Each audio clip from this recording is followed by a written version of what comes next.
민주당이 문재인 정권을 비판하는 칼럼을 썼다고 그 교수와 칼럼 게재 신문사를 선거법 위반 혐의로 검찰에 고발했습니다. 정권을 비판하면 언론과 표현의 자유에 재갈을 물리겠다는 독재적 행태를 보인 것입니다. 고려대 임미리 연구 교수는 칼럼에서 많은 사람들의 열정이 정권 유지에 동원되고 있다. 민주당만 빼고 투표하자고 지적했습니다.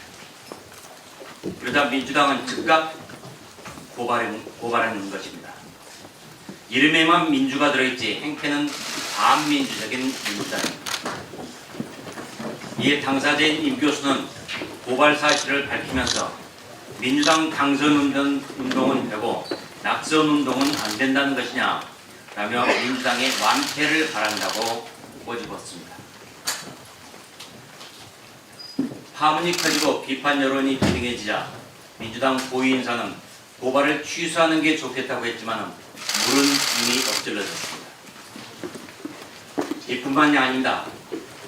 어제 중앙선거관리위원회가 자유한국당의 자매정당인 미래한국당 정당 등록 신청을 수용했습니다. 그러자 민주당은 기다리고 있었다는 듯 미래한국당 대표와 사무총장 내정자를 정당법 위반이라며 고발했습니다.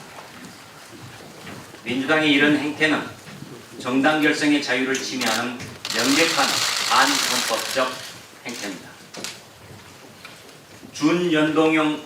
준연동형 선거제를 반대해온 우리 당은 앉아서 의석을 빼앗길 수 없으니 고육지책으로 자매정당 탄생을 도운 것입니다. 중앙선관위도 이를 인정했습니다. 중앙선관위가 미래한국당에 대해 정당법상 등록 요건을 충족했다고 공고한 상황에서 민주당이 고발을 했으니 얼마나 반민주적인 것입니까? 이름만 민주이지 실제 행동은 반민주 그 자체입니다. 우리 국민들은 4월 총선에서 민주당을 심판할 것입니다. 국립공주교대가 직선제 선거로 선출한 이명주 교수의 임용제청을 교육부가 거부했습니다. 교육부는 후보자 재선정을 요구했습니다. 총장 선출 과정에 아무런 하자가 없었는데도 교육부가 이 교수 임용을 거부한 것은 명백한 권한 남용입니다. 이 교수가 좌편향 역사 교과서를 비판했기 때문으로 알려졌습니다. 문재인 정권의 비판적인 시각을 가지면 대학 총장에 앉힐 수 없다는 발상, 명백히 반민주적인 행태입니다. 민주당 비판 칼럼을 쓴 교수를 검찰에 고발하는 민주당 행태와 똑같습니다. 이명주 교수는 높은 지지로 선출됐습니다. 문재인 정권이 정한 7대 인사검증 기준에 걸리는 것 하나도 없습니다. 그런데 교육부는 임용 거부 이유를 밝히지 않고 있습니다. 결격 사유가 하나도 없는 상황에서 교수 거부 이유를 내놓자니 마땅치 않아서 그런 것일 것입니다. 문재인 정권을 비판했다는 것을 사유로 내세울 수 없었다니 교육부가 입을 다물 수밖에 없습니다. 문재인 정권은 교육적 폐를 해소하겠다며 국립대학교 총장 추천제를 도입했습니다. 하지만 공주교대의 경우 자기들 입맛에 맞지 않는 분이 총장 후보자로 추천되자 교육부가 석 달 가까이 미루다가 거부한 것입니다. 문 정권이 하는 짓, 바로 이것이 교육적 폐입니다. 교육부 위원회 장관은 즉각 이 교수의 임용 제청을 곧바로 승인해야 합니다. 유 장관 등이 이 교수를 계속 거부할 경우 직권 남용 혐의로 고발당할 각오를 해야 할 것입니다. 추미애 법무부 장관의 못된 짓에 대해 어제도 꾸짖었지만 오늘 또 한마디 하겠습니다. 추 장관은 검찰의 수사와 기소 분리를 추진하려다 온통 비난 세례를 받았습니다. 어제 추미애 삼행시를 통해 꼬집은 대로 추 장관은 완전한 국민 밉상이 됐습니다. 추 장관에 대한 여론이 매우 나빠지자 법무부는 한 발 뺐습니다. 수사와 기소 분리가 특정 사건에 대해 적용되는 것은 아니다 라며 변명을 하고 있습니다.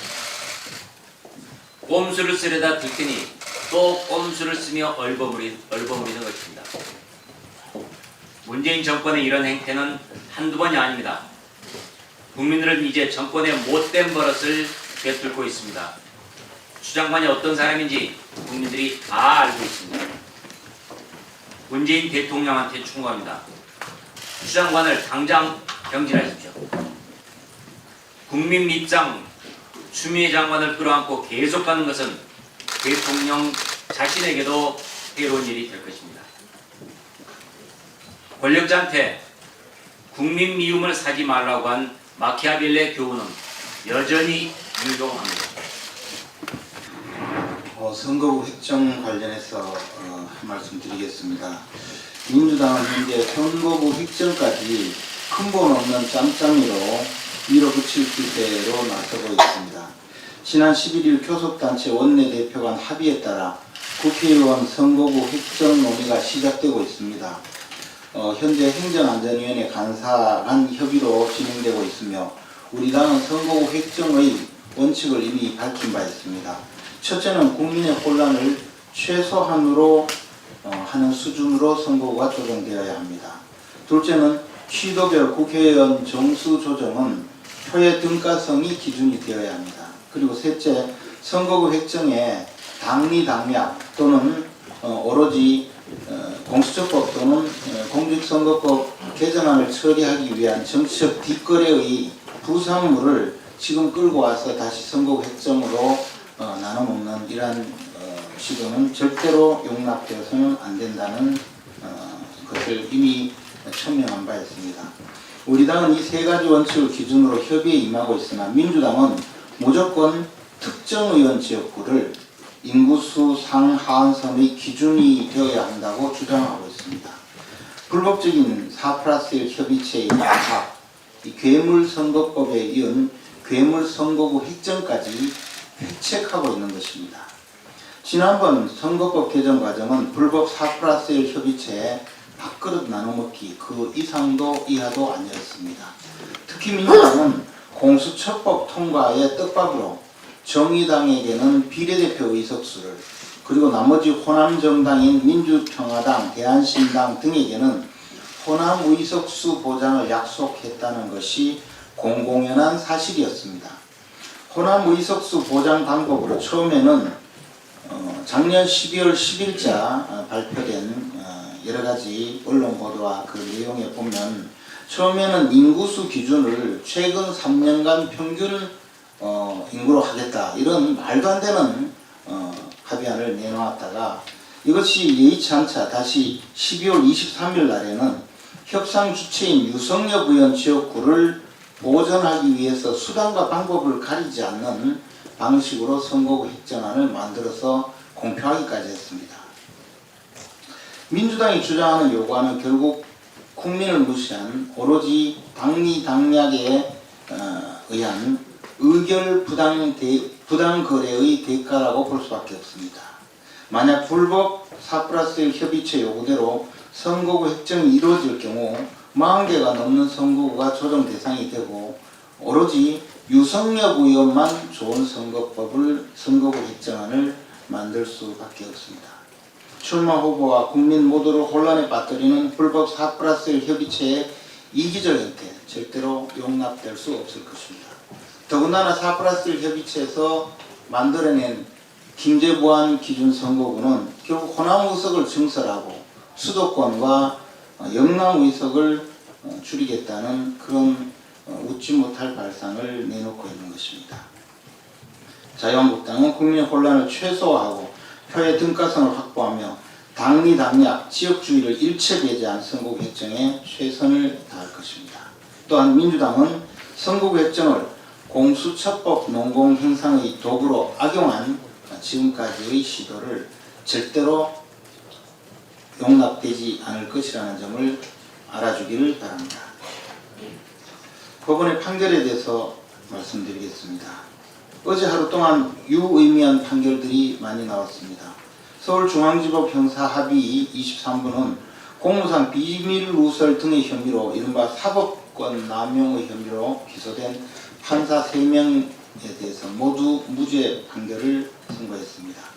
법원은 이들의 행위를 직무상 정당한 행위로 판단했습니다. 문재인 정권의 주장처럼 사법농단이 아니라는 것입니다.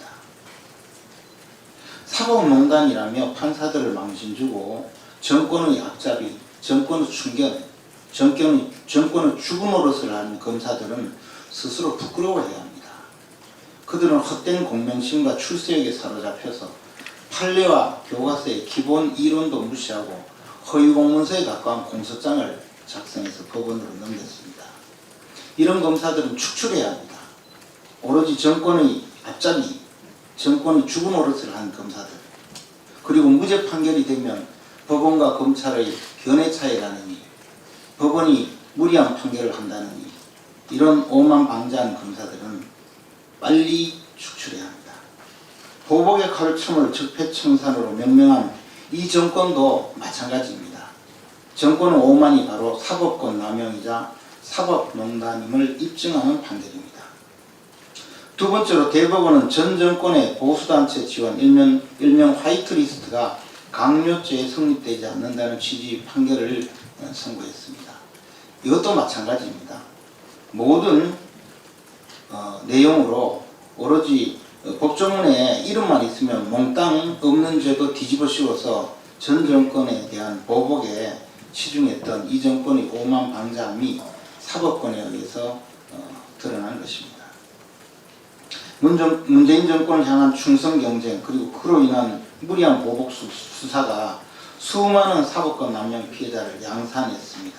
그 상처와 고통은 많은 사람들이 피를 뿌렸고 피해자들의 몫으로 고스란히 남았습니다. 끝으로 대법원은 문재인 후보 지지 댓글을 조작한 드루킹에게는 징역 3년을 선고한 원심을 확정했습니다.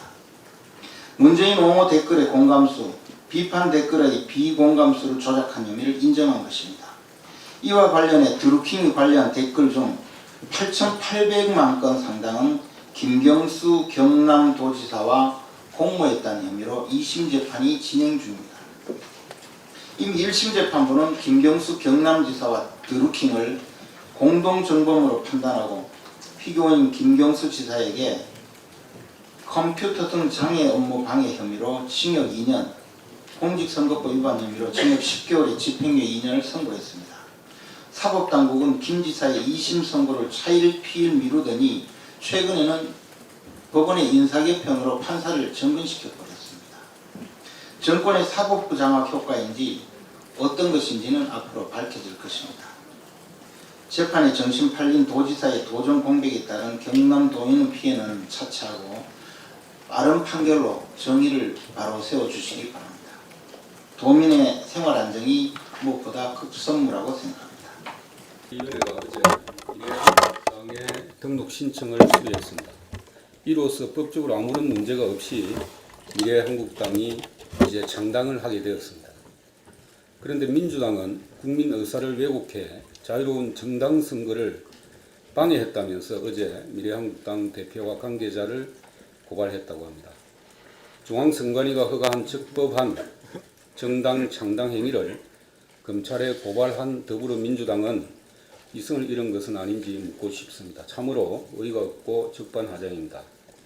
속으로는 비례대표 정당을 만들고 싶으면서도 차마 그러지를 못하니 그 뒤틀린 심사를 이처럼 권력기관을 동원하여 해소하고 싶은 마음인지 솔직하게 국민 앞에 밝혀야 합니다. 법적 근거도 없이 4+1이라는 밀실야합으로 누더기 선거법을 만든 민주당이 오히려 국민 의사를 왜곡하고 자유로운 정당 선거를 방해한 것은 아닌지 되묻고 싶습니다. 미래한국당은 정당한 의사표현을 위해 만들어지고 중앙선관위의 적법한 허가를 받은 정당한 공당입니다. 그럼에도 불구하고 민주당이 미래한국당을 검찰에 고발하는 이러한 행동은 바로 정치 탄압이고 헌법상 보장된 정당한 정당활동을 권력의 힘으로 압박하는 것이고 이는 자유민주정치 자체를 부정하는 것입니다. 더불어민주당은 국민이 안중에도 없는 이러한 유아 독존적 고발 태도를 버리고 국민들이 지켜보고 있다는 것을 직시하기 바랍니다. 우리 자유한국당은 그동안 대한민국 헌법, 자유민주주의와 시장경제를 지키려는 원칙을 가진 모든 정당, 정치인, 시민단체 등과 함께 국민 대통합을 추진해 왔습니다. 이제 그 노력이 결실을 맺어 가구와 분열을 뛰어넘어 국민과 함께 미래로 나아가는 새로운 정당, 보수 대통합이 이루어져 미래통합당 창당을 눈앞에 두고 있습니다. 자유한국당은 대한민국의 미래를 걱정하는 모든 국민들과 함께 명실상부한 미래통합당의 이름으로 총선을 치르게 될 것입니다. 문재인 정권을 심판하고 자유헌정 질서를 바로 세우기 위해 하나로 뭉친 미래통합당은 통합과 혁신의 이름으로 국민의 뜻을 받들어 나갈 것입니다. 우리 모두 미래통합당과 함께 대한민국의 희망을 만드는 미래로 갑시다. 민주당과 정부는 총선 승리만을 노린 현금 살포 복지 정책을 즉각 중단해야 합니다. 지난해 1조 3천억 규모의 세수 결손이 발생했고 관리 재정 수지 적자는 45조 6천억을 기록했습니다. 사상 최초로 국가 채무가 700조 원을 돌파했습니다. 그런데 정부가 올해 2.4%의 경제 성장률을 전제로 500조 원이 넘는 슈퍼 예산을 편성했으나 국내외 경제 연구기관에서는 올해 2% 성장률 달성도 어려울 것으로 예측하고 있습니다. 이에 따라 올해는 관리 재정 수지 적자 규모가 71조 5천억 원으로 확대되고 60조 원 규모의 적자 국채가 발행될 것으로 전망이 됩니다. 이러한 상황에서 정부와 더불어민주당이 총선을 앞두고 경기 부양과 복지 확대를 명분으로 예산을 쏟아붓고 있어서 빚내서 돈 썰 궁리만 한다는 납세자들의 불만이 극에 달한 상황입니다. 특히 취업이 어려워진 청년들에게 현금 살포 정책을 펼침으로써 올해 관련 예산만 6조 원에 달한다고 합니다. 그런데 복지 전문가들은 국제적으로 현금 복지는 노인과 장애인, 아동 등 취약계층을 주로 대상으로 하고 있고 현금성 복지가 고용으로 이어진다는 검증된 연구 결과도 없다고 합니다. 이는 총선표 획득만을 의식하여 청년들의 근로 의욕을 꺾고 미래 세대에게 부담을 전가하는 모렴치한 행동입니다. 최고의 복지이자 청년들이 진정으로 원하는 것은 양질의 일자리일 것입니다. 따라서 민주당과 정부는 선심성 현금살포 복지 정책을 중단하고 규제 및 노동개혁을 통해서 청년들이 취업하기 좋은 시장 환경을 만드는 데 집중해야 할 것입니다. 옳은 소리